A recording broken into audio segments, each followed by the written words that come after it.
Alright, here we go with Unit 12, World War II Notes.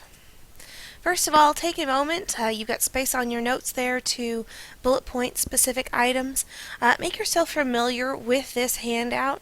It does a really good job of talking about how all the different influences from World War I come together and form World War II, especially up there with Germany and the peace treaty, the Treaty of Versailles, the economic and political factors, and then, of course, the age-old question of how did Hitler rise to power, which will also hopefully be addressed while we watch the video in class on Hitler, and you answer the question. Now, as we all know from the interwar years, that the Great Depression, World War I, had caused, and wasn't just our United States Great Depression, that there was also a depression, if you will, across all of Europe. World War I were very expensive. Germany and France rely on America for credit, so when the stock market crashes and Americans stop issuing credit, Germany can't pay those war reparations, and so France doesn't have any money either. If you didn't, during World War I and Treaty of Versailles, take a moment to get the word reparation under control, please make sure that you have it ready to go for World War II. It is a very specific term to these units, and it's very specific to repayment of war debt, and make sure that you can use that word. It's just one way to sound more intelligent on the test, to understand what's going on multiple choice for the test, and again, trying to distinguish yourself from folks who are only going to make maybe a 2 on the test. So it can be little things like using the word reparation rather than just saying they had to repay back the debt. In the United States, we have a little bit of a interesting situation going on over here. If you remember back from history class, the United States elects Franklin Delano Roosevelt. Now, a lot of people here will stop and they will say Delano. And always in class, I like to just stop and make the distinction between his middle name here. The reason you're saying Delano, if you are saying Delano, is the fact that his wife is named Eleanor and his middle name is Delano. Two very similar words, obviously, but incorrect. So we always have a little bit of fun in class hashing that out, and I would hate to, deprive you of such an awesome conversation. So Franklin Roosevelt is going to be elected. We also stop and take a moment to make sure we understand exactly which President Franklin Roosevelt is, because sometimes he's confused with his distant cousin Theodore, Teddy Roosevelt, who takes over after McKinley dies. Theodore Roosevelt was a Rough Rider and all these other, was a very big outdoorsman, establishes a lot of national parks, but you know that Franklin Roosevelt is the one who is in the wheelchair. You will find very, very, very few pictures of him in wheelchairs.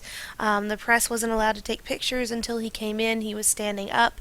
Again, if you go back to the whole idea of the president being the most powerful person in the United States, he had to maintain that air, that aura of authority. So very few pictures of him actually in his wheelchair. He was, of course, stricken with polio, and we've talked about polio vaccinations. That's the one where I had you go home and check to see if your parents had the scar on the side of their arms from the polio vaccine. In the United States, he's going to take over. He's our only president to serve 4 terms in office. And after him, they passed the 22nd Amendment, which is really easy to remember because there's 2 twos in 22. 2 twos, 2 terms is all you get. And 22 is the amendment that says you can only be president for 2 terms. Prior to that, it had just been a tradition that George Washington had set. Germany and Italy, they are they halved republics, democracies, but those are swiftly going to be taken over, as we see in the videos this week, by fascists, by Hitler, by Mussolini first, and we need to pay particular attention in this video to distinguishing how is fascism in Germany and Italy similar. How are they different? How are they different from totalitarianism, communism up in Russia? So the next few slides will deal with that. But fascism is going to take root in these interwar years. Now, this is something that as we watch the videos on Mussolini, you need to be paying attention to, and hopefully the questions will help you with that. Also, a little bit with the Hitler worksheet. The common ideas. There's a big green star there, so you know you need to pay particular attention to it. That the whole idea of fascism is to destroy the individual. It's in favor. It's going to make people all in favor of the people. Fascism. This is how I've always taught it. This is how I remember it. Fascism is extreme nationalism. Glory of the country, glory of our people, unify our society. We are all Italians, we are all Germans. Fascism is extreme nationalism, and Nazism is extreme fascism. It's going to take it to an even higher level, and as you can see there, there's a strong tie to your racial identity. They're not concerned so much with eliminating classes like socialism is. As a matter of fact, socialism and fascists or communists and fascists are actually going to be on two opposite ends of the spectrum. They're not going to like each other much, and that's something that when we watch the Mussolini video, I really need you to pay particular attention to. How much Italy and how much Mussolini is not in favor of what's going on up in the Soviet Union. Also tied to fascism, the ideology is one person's in control. Law and order and hard work are at the expense of the individuality. And that Nazism is a form of fascism, only more racist. Anti-Semitism is going to be central to both fascism and Nazism. Nazism just takes it to a whole brand new level. Okay? So that's again how we're going to kind of distinguish this. So just keep in mind that when we're talking Nazism, we're also talking fascism. It's just it's like Nazi, or it's like fascism squared.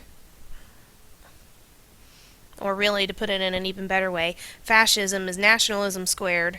Nazism is nationalism by 3, times 3 to the power of 3. I'll get my math terms out here in just a minute. So the rise of Mussolini, we're going to take a look at him in the video. Some things I want you to latch onto are his black shirts, which is an homage, if you will, to Garibaldi's red shirts. How he wins support, how he takes over, what his tactics are, just like we did with the Stalin video. What kind of leader is he? We see a post-war economy that is in shambles in Italy, just like we see elsewhere. And anytime you've got an economy that's in shambles or having really hard luck, down on its luck, it's time for new government regimes to take over, and they tend to be breeding grounds for Nazism and fascism, because they say, we're going to come in, we're going to change things. Same thing up in socialism. Of course, the way they go about changing things, the way Stalin makes Russia industrialize and into a strong power again, was at the expense of some pretty also key ideas that as Americans we would hold on to. Same thing in Italy, because these are going to be totalitarian regimes. That looks just like it sounds. Oh, I thought we had the totalitarian. There it is. We'll come to that slide here in just a minute. The totalitarian idea, it's just like it sounds. Total. Okay, so complete and total rule. We'll get back to that here in just a moment. Okay, so Germany and the rise of Hitler. The Weimar Republic had taken over when Kaiser Wilhelm II abdicates. They become a republic, and the Weimar Republic takes over. We talked a little bit about this at the end of the other presentations, with how this happens in the city of Weimar. That's why they call it the Weimar Republic. But essentially, this government is going to be put in charge of taking care of Germany and trying to pull it out of the economic conditions that the Treaty of Versailles are going to put them into, which no one was going to be able to do as far as a republic was concerned. Then you have the stock market crash, and so the Weimar Republic is extremely looked down upon by the German people. Their economy is going to collapse. The people lose faith in the Reichstag. And if you need a little bit of a refresher on how Germany had formed to begin with and what the differences of the government are and the Reichstag, you can click on this link on the absent version. You can click on here and it'll take you out to how the Germans unified back under Bismarck and the Kaiser back in the late 1800s, and it kind of sets up what the Reichstag is, the Second Reich, if you will. Hitler's going to rise to power in the Nazi Party, and we're going to see all that in the video. His main ideas, of course, social Darwinism, racism. They want this one perfect German state of Aryans, the Aryan race. We typically always associate that with blonde hair, blue eyes.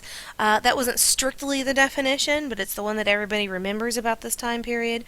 So the biggest joke, of course, is that Hitler didn't, had brown eyes and brown hair and or black hair, dark hair, and so didn't necessarily fit into his own model. The bottom line is that he wanted to deport, get rid of anybody who wasn't traditionally German. Also, if you recall back to the definition of nationalism, being, that nationalism is one of our key ideas of all the fascist ideas, and Nazism is just nationalism to the power of 3, that nationalism wants to put all common ground, common like cultures in one boundary, one political state. So it actually kind of makes sense as to why, if you believe in nationalism and you're Hitler, you want to unite all German-speaking, all culturally German people under one Germany. And there was a strong portion of Austria that was German. That's where Hitler was from. He wasn't even German, he was an Austrian German, if you will. He was an Austrian. And so also parts of Czechoslovakia, lots of Poland, had traditionally German cultural speaking people and the culture of Germany, because if we just recall back to the Holy Roman Empire, the First Reich, if you will, the Holy Roman Empire stretched out across all these territories, and then they come along and they start making countries out of the old Holy Roman Empire after the Congress of, or at the Congress of Vienna after Napoleon.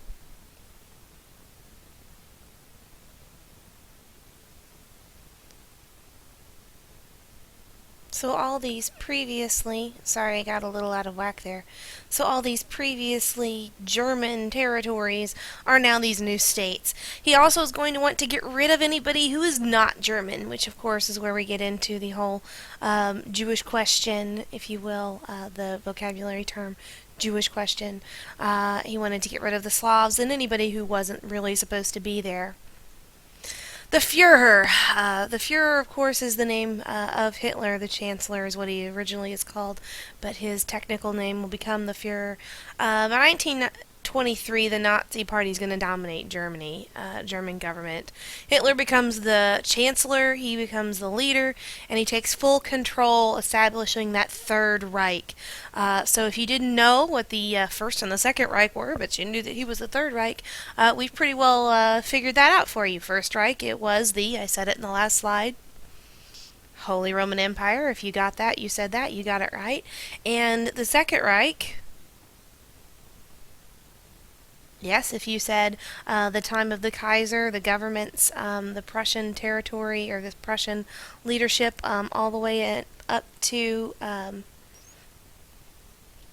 Nazi Hitler Germany, then you were all in the right spot. So here's where we start to get into the part that leads us up to World War II. 1933, Hitler's going to begin militarizing, which is the clear violation of the Treaty of Versailles. Recall back from when we took a look at the individual points of the Treaty of Versailles, make the Germans cry. One of them was they couldn't have an army over 100,000. They were not allowed to have the military, the army, the navy, etc. The German nation's going to technically withdraw from the League of Nations and start militarizing. And at first, no one says anything. Now, similarities, like I said, you need to be able to tell the similarities between Mussolini and Hitler. This is actually going to be a question, like FRQ style type question we're going to deal with as part of the test. Mussolini and Hitler, how they're the same and how they're different, are what we need to pay particular attention to on the next couple slides, and we got about 30 seconds left, so take a look at, or at least on my 15-minute segment here, take a look at this slide while you're before you switch over to the new one, and make sure that you have the similarities of the two down pat and you understand them, so that you can write the short answer on the test like a genius.